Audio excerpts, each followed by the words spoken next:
What's going on, everyone? It's Amari Collins, Mr. North Carolina Central University, but most importantly, your host of Eagle Access. And we're here live at the 14th Annual Kings and Queens Conference in New Orleans. Yeah, that's right, I said it. We travel all the way to New Orleans to catch this conference, and we're coming at you live with Eagle Access.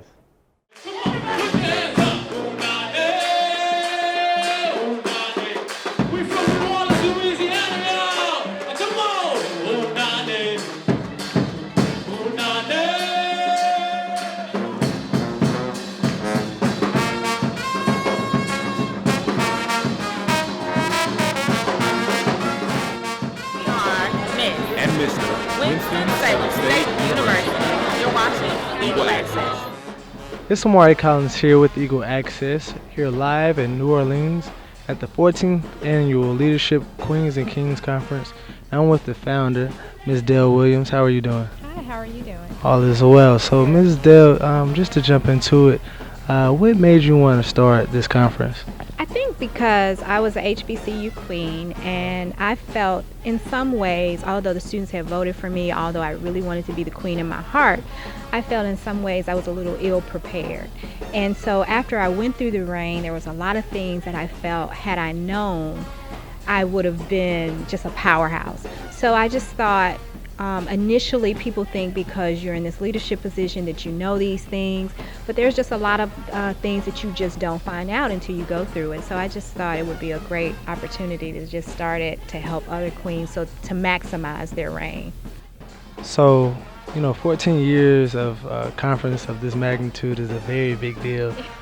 So what personal feelings do you gain from, these conferences from over the years? I think that if I am helping other students reach their dream or their goals or in things in that way, that it's just very beneficial. I mean, I think we all want to help people. I think that's human nature to want to help people, and I think we just have to find out what our purpose is in terms of helping people. And I think for my purpose, helping young students realize their dreams, and not just kings and queens, but it just happened to be kings and queens because that was the platform that I was blessed with, right? So I think just having an opportunity to take something really small and make it really big so that you can help other people is just a blessing. Last but not least, what are some of the intangibles that you teach these kings and queens in this conference? And ultimately, what's your vision for the King and Queen Conference? Well, we teach a lot of different things, from public speaking to style and wardrobe to personal branding to professional development to, taking your reign and making it more for you when you graduate and go into the world, and how to be a young professional in the world. These are things that you would pay someone to do for you, but we try to provide every aspect that you would need to be successful in life. Basically, we try to talk about life skills, we try to talk about the media, marketing, public relations, all of those things to make you a successful young intellectual and a young professional. So we try to tap on that.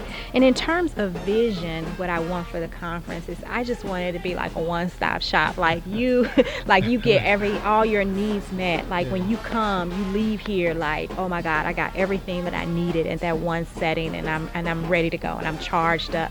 And then you can go on your campus and invoke positive change.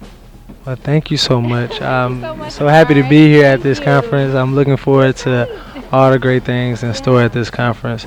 And once again, it's Amari Collins reporting live with Eagle Access.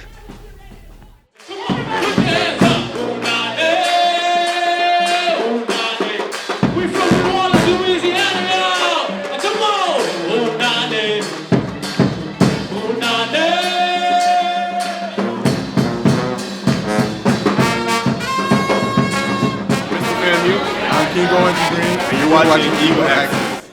It's Amari Collins reporting live with Eagle Access in New Orleans at the 14th Annual Kings and Queens Conference, and I'm with Miss Edwina Finley Dickerson. So, Ms. Dickerson, thank you for coming on the show today. My pleasure. Thank you for having me. Thank you. But just to dig into your career, can you just tell everyone and all our viewers just about your career and how did you get started? Sure. I started when I was young, so I went to a lot of performing arts schools, And then I went to Duke Ellington School of the Arts, which is a high school for the arts in DC. And then I went on to New York University and studied acting there. And when I came out of college, I immediately started doing a lot of theater. So I was doing Shakespeare and a lot of classical theater. And then I say about 6 months after I graduated, I got cast in my first TV series, and that was called The Wire on HBO. And from there, I started doing a lot of TV series kind of in New York, Law and Order. You know, I was working on a soap at one time, One Life to Live. And so, you know, doing guest star spots and recurring roles in different TV shows, and then also having a presence in theater as well.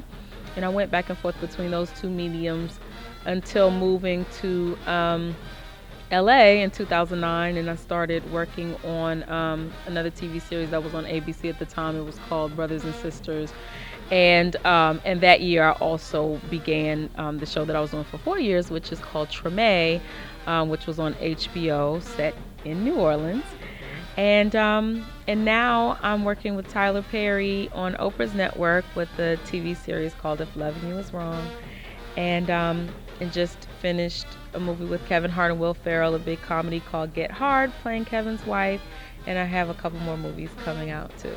You've been busy, very busy. I have been busy. Very busy. That's a good thing. Grateful. That's a good thing. I forgot to mention I worked with, because now everyone knows. It's so funny because when we work together, you know, it's wonderful how people can kind of go from obscurity to prominence. Yeah. So there's a wonderful director named Ava DuVernay, who's an African-American female, was the first African-American female to win Best Director at Sundance, and we did a movie together called Middle of Nowhere. And that opened the door for her to do an incredible film, Selma, last year, which went all the way to the Oscars. So I'm really, really excited for her and just glad to work with her. There's so much significance when it comes to royalty, right? Whether it's royalty for African Americans, whether it's royalty for yourself, just embracing a higher identity, or whether it's an actual royalty that you all are physically stepping into right now. It's just beautiful and it's incredible. So tonight you spoke about being a servant celebrity. So can you please just touch on, you know, different aspects of being a servant celebrity?